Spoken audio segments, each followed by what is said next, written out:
السلام علیکم ورحمۃ اللہ وبرکاتہ۔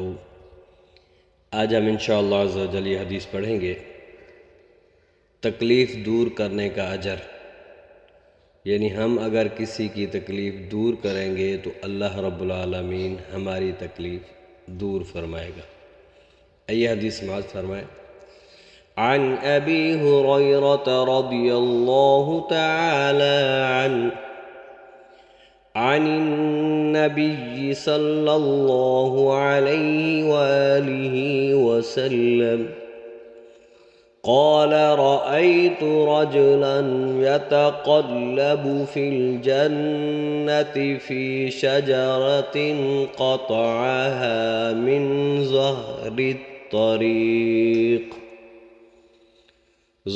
الطريق كانت تؤذي الناس۔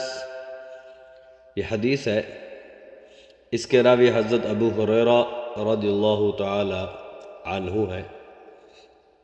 فرماتے ہیں، امام الانبیاء تاجدار مدینہ حضور علیہ السلام نے ارشاد فرمایا، میں نے ایک شخص کو دیکھا، وہ جنت میں ٹہل رہا تھا، جنت کی نعمتوں سے لطف اندوز ہو رہا تھا۔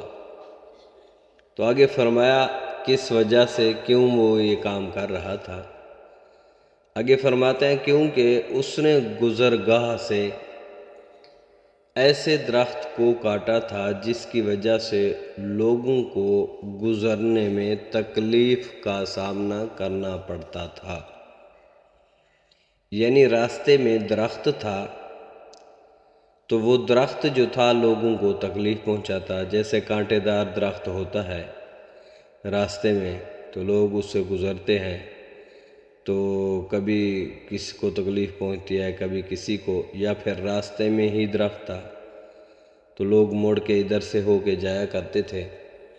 بہرحال جیسا بھی درخت تھا، لوگوں کو آنے جانے میں تکلیف کا سامنا کرنا پڑتا تھا۔ تو اس شخص نے اس درخت کو کاٹ کر لوگوں کی تکلیف کو دور کیا، تو اللہ رب العالمین نے اس کی تکلیف دور فرما دی۔ تو ہمیں بھی چاہیے، اگر ہمارا کوئی ایسی جگہ پر درخت ہے جس سے لوگوں کو تکلیف پہنچتی ہے، تو یا تو پھر وہ سائیڈ ہم کاٹ دیں یا پھر پورا ہی کاٹ دیں، تو انشاءاللہ اللہ تعالی ہماری تکلیفیں دور فرمائے گا۔ اگر یہ ویڈیو آپ کو اچھی لگے تو ضرور سبسکرائب کریں، شیئر کریں، لائک کریں۔